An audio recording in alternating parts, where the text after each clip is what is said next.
朋友们，大家好，欢迎收看本周的对话好莱坞，我是主持人蓝天。那今天呢，我们非常的有幸的邀请到了《钓鱼岛真相》的制片人以及导演。那今天呢，就让我们邀请他来到我们节目当中，跟我们大家一起分享一下他对中美影视市场的独特见解。Hi Chris, how are you? 你好，美女。你好。哎呀妈呀！中文不错。中文不错。Where did you learn your Chinese? 一天天 I should learn more and I should know more because as a European I speak several languages. Wow. But China is eluding me Chinese. It's very difficult. And you go to China all the time, so you must know Chinese. 一点点。一点点。So what made you want to make a documentary about 钓鱼 Islands? I think that's the question that everyone wants to know. Frankly speaking, I didn't know a thing about Diao Island, but I saw the riots in Beijing, and I said, you remember there were riots there? Yeah, there were. And they were burning Japanese cars, etc., etc. And I said, what is this? And I researched it, and I saw that this was yet another blatant American aggression, and in supporting Japan in the theft of the Diao Islands. And since I am a very political minded person, and as they call me, a fighter for justice, I felt that it deserved a documentary to set the record straight.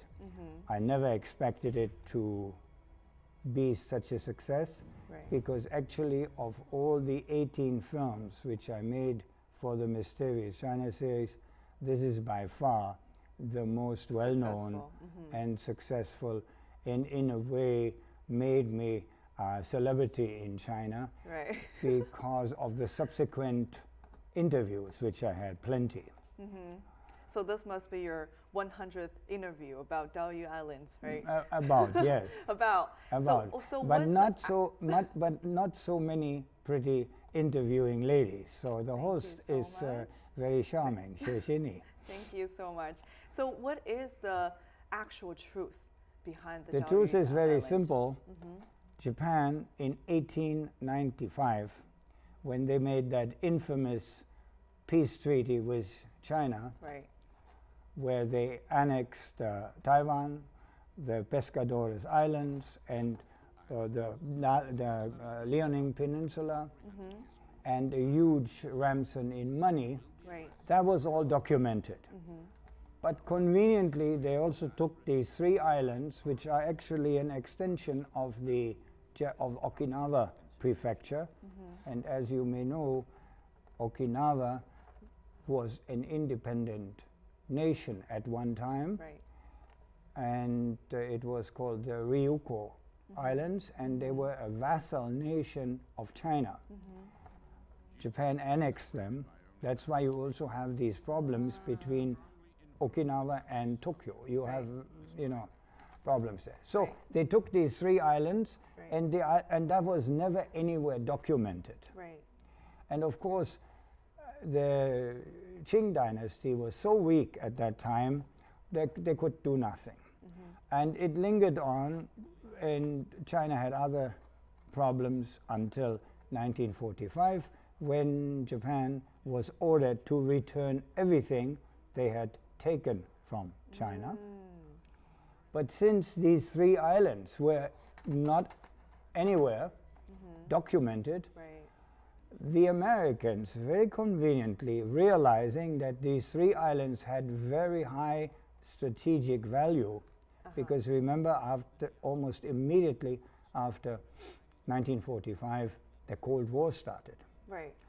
China innocently was bundled, as a communist country, was innocently bundled into an enemy, and was not invited to the peace treaty with Japan. And the claim for these 3 islands were repeatedly ignored, because America realized the huge strategic value of these islands should there be a conflict because of Cold War. And they took it under administrative administration. Who gave it to them? Somebody, but nobody. They had no right. Illegally, the Americans just continued another illegal act. In the 70s, the Americans made a treatment with the Japanese. It's called the Okinawa treatment. And they gave the so-called administrative rights to Japan. Again, China kept telling, these are our islands, and they were ignored. And you know, these islands are actually meaningless now because there's no water there are no people there. Right. But the strategic value exists, but more so it's the emotional value to the Chinese nation, because these islands have been Chinese, proven Chinese territories since ancient times. Right. They are not mentioned, for example, in the 19th century maritime charts of Japan. They're very clearly identified as Chinese. So this is an injustice supported by America, which screams to heaven. And I don't like injustice, and that's why I made the film. And the results have been very nice, because I had a Beverly Hills showing, and entire Chinese media was there, and somebody must have filmed it. And then 24 hours later, it was on the Chinese internet, and it crashed my website, and it made me famous. And so I'm very happy that I could make the Chinese happy. I'm pretty sure a lot of the Chinese people praised you for it, and you give them justice.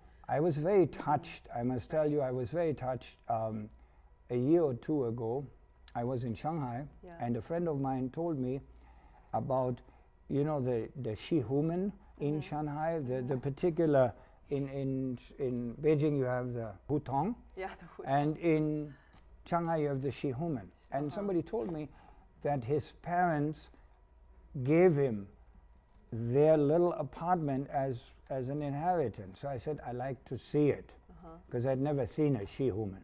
So we went there, and you know, there are 2 stories, kitchen and sanitary situations are outside, and the room is very small, it's sort of a long room.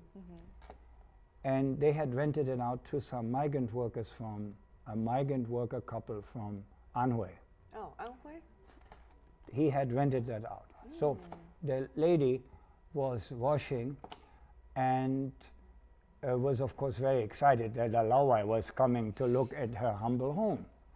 And there was a little boy, 11 years old, with big glasses, I never forget that, and he spoke very good English, and that was his first time that he actually could speak with a Lawai. So he was just wow. So we got tea, and then my friend said, yeah, this guy made the Diao Island film. Now this is a very humble woman, migrant workers. I think she was a nurse, her husband a truck driver, he wasn't there. So she said, Diao Island? I know about that movie. But I said, you have no TV. Yeah. Where did you see it? Have access so she says, on her phone. On her phone. And she said, oh, I have to change my T-shirt. And she got so excited. Because we have to get a photo. Celebrity. And she said, thank you so much for doing this for China. Goodness. She almost cried. Now, this has been for me the biggest compliment in my entire career. Because here was somebody where you would never expect that they even had seen the film. But then she was so sweet and so touched that I had done something for China. And that shows you, you see, how little the West really understands China. Because China is a very complex country. Not only the biggest population in the world, but it's and the longest history. But it's also very complex. And this made me very happy. I almost cried. I guess that's one of the most satisfying moments to find out that your art actually reached that many people, that are able to impact and touch that many people.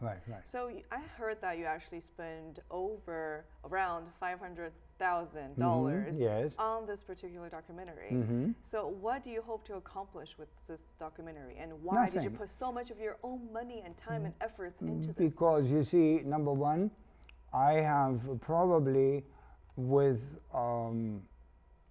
my Mysterious China series created a wonderful legacy for myself, because there is nobody who does what I'm doing. Right. CCTV is spending millions and billions of dollars. Discovery and their Channel. films are not being seen anywhere in America. And my films are running again and again and again, because you see, my films are soft propaganda for China. Yes, because I like your country, I really appreciate your culture, and I'm a great believer in Lao Tzu. I love the Tao Te Ching. It's a wonderful philosophy, and I wish more people would know about this.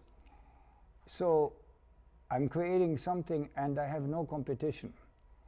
And it's unique because, you see, China is fascinating, and most Chinese don't realize that this century, the 21st century, is the century of Asia under the leadership of China.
So I understand that you made 18 series for the Mysterious China. Yes.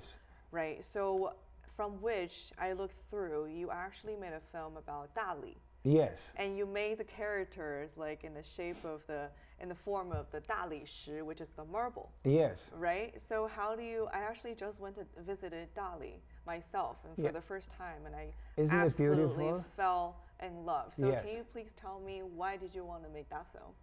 Because I was lucky enough that the Dali government, in that case the Dali travel agency, contacted me and said, would you like to make a film? Because this is how it usually works. You see, there are a lot of films, and now I am working with the Shaanxi government, and I'm supposed to make 3 films, one about Han Cheng, another Han Cheng, where legend come true, and another one about sushi, where Lao Tzu was supposed to have been many, many years ago. So usually they come to me and they say, would you like to make a film about us? Because these cities now are trying to be known in the world.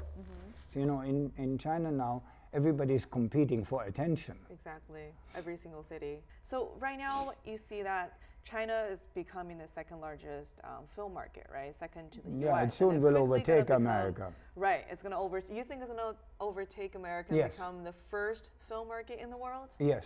Why do you think that? Because number one, the population, and number two, you see, China has a young young population which is very interested and very unspoiled and very naive and eats up everything which comes from the West, which I consider very unfortunate. Right. To a certain degree, because most of, or many Chinese young people do not realize or value their motherland the way they should. They are fascinated by the West, which is understandable because China was being closed off for such a long time. But still, it will change because you see, the problem is today the money is only made in cinemas. Before there used to be VHS, that's before you were born. Then there is DVDs, which was a huge market. You know, some films made more money on DVD than in the theaters. Some of them didn't even get into the movie houses, but made their money back on DVD. Right. That's over. It's over. DVD market is dead. Right. Streaming doesn't really make you money. Unless the film is very successful. You see, it's non-exclusive. When you buy Netflix, you can also sell it to Amazon, to Hulu, to a number of other streamers. So it's the real money is made in the theaters. So you have to make films which are viable for a theatrical release. And therefore, China is very important. Hollywood tries unsuccessfully, as for example, the film The Great Wall proves, which is a disaster. That is not enough to put on an American actor, or in some cases take Chinese actors in an American film and then cut them out in the American market, but leave them in China. Yeah, I really hate that. They hire Chinese actors, really famous celebrities. Yes. For example, Fan Bingbing or Li Bingbing, right? And then they cut them out. They're only in the American movies for like 50 seconds or 30 seconds. Maybe have one line in the movie. This is the Chinese version, they have a lot more scenes. This is ridiculous. This reflects, unfortunately, and here we are again in politics, the greatest problem of America is exceptionalism, because these Americans run around and they really feel that they're better than you and me. In my case, even though I'm white, I'm a foreigner. But you're Germany. I'm a We're foreigner. all foreigners here. We're foreigners. But you're Chinese. So there is a latent racial problem here, and this is a typical example how it manifests itself. There is a way to reach both markets, and it's very simple. You have to cater to the sensitivities of each culture. What are the sensitivities? Can you elaborate on that? Yes. For example, America is a fast food culture. Right, fast food, cars. Fast food, beer. And very superficial. And there is no cultural depth here. There is a certain religious depth here, which is Protestant, not Catholic, because Catholics are suspect, because a majority of the American immigrants were all Protestant. And that's why they have these different sects. That's their problem. You see, that is, and they're superficial. They have no understanding. This arrogance and exceptionalism towards other people, other cultures, and other races is something which in the world of globalization no longer works. The only thing which works is, and that is why that is in your DNA, and that is so wonderful, because if you study Chinese philosophy, it is always the wish. Peace and harmony create win-win situations. See, this is so totally different than the white man's philosophy. The white man's philosophy is, you do what I want or I shoot. The Chinese will always try to make something work. we Germans also have that attitude. Wir müssen das so machen. We have to do like this. Chinese don't. Chinese say, okay, if it doesn't go this way, maybe it goes this way, maybe it goes this way. Really they are trying to make it work. In the West, the word no and no, I cannot do is a negotiating tool, because you can very good say, no, I'm not going to do this, and walk away from the table, and then they will say, no, come back and again. If a Chinese says no, it's a no. I have found, my experience is, it's very difficult for a Chinese to say outright no. And when they say outright no, it is a no. There's no comeback. It's a hard no. Am I right? You're very correct. You see? And this is one of the main things Western people don't understand. And that is also the other reason why China now, in comparison to America, is successful. And why this century is the century of China. Right. But I do have one question, though. How is China going to become the biggest and largest film market if their films don't appeal to the Westerners? They will learn. They're learning already. And in my humble way, I try to facilitate this. Oh. I have developed 5 projects. And they're called crossover films. Crossover. That's what I call crossover. And what does that mean? And the business plan, it means that these stories have Western and Chinese sensibilities. Okay. And it's not a question of actors, it's a question of sensibilities of the story. That appeal to people's emotions from both cultures, is that correct? Right. So what are the emotions the that emotions everyone all have may I give you one example? There was a film called Dirty Dancing. Oh, I know that. I know that movie. Traditionally, if you go through the history of dance films, La La Land, this is something which is very successful in America. It's almost a given. I can name you 20. They all make money. Right. More or less, but they all make money. It's like a sure investment. So I have written a script called Body Talk, where a Chinese dancer who is a widower because his wife died in a car accident and he has an 11-year-old son who wants to be a dancer like his father. And his father says, be a doctor, be a lawyer. Look at me, I'm your father. We have no money, we live in this nothing, we have no money. Don't follow my path. And you want to follow my path? Don't follow my path. And the boy who is massaging his father's knees at that time when they have that discussion and legs says, but Dad, and gets up and shows some dance move and says, Dad, you showed me this. I want to be like you.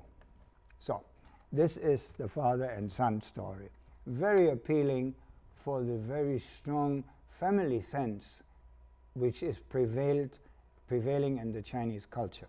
Very touching, I will have to say. Yeah. And you wrote this script? I wrote this and I will direct this film too. Oh my goodness. When is that going to be in process? It's not financed yet. What is financed is a big animation film which has been written by a cousin of Walt Disney, and it's about the last wild horses in Xinjiang. And another one which has been financed is a film which is set in the last days of the Japanese-American War, Japanese-Chinese War. And it's actually not so much of a war film, but it's about two men, a Japanese officer and a very young, innocent Chinese doctor. Thank you so much, Chris, for sharing all your experiences and stories with us.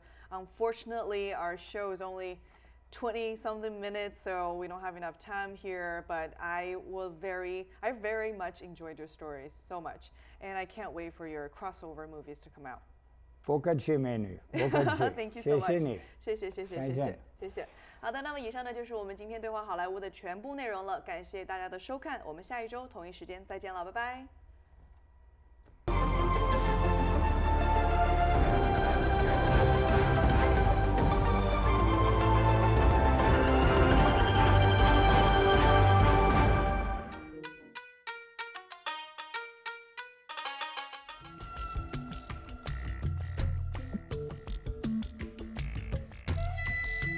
now, with the advent of a new age of technology, China is attempting to once again establish a major connection with the global community that will bring unprecedented progress and innovation to humanity. The door of reform and opening up will never close. China have Great Wall protection system. Russia now thinking about the same. Humankind faces existential issues.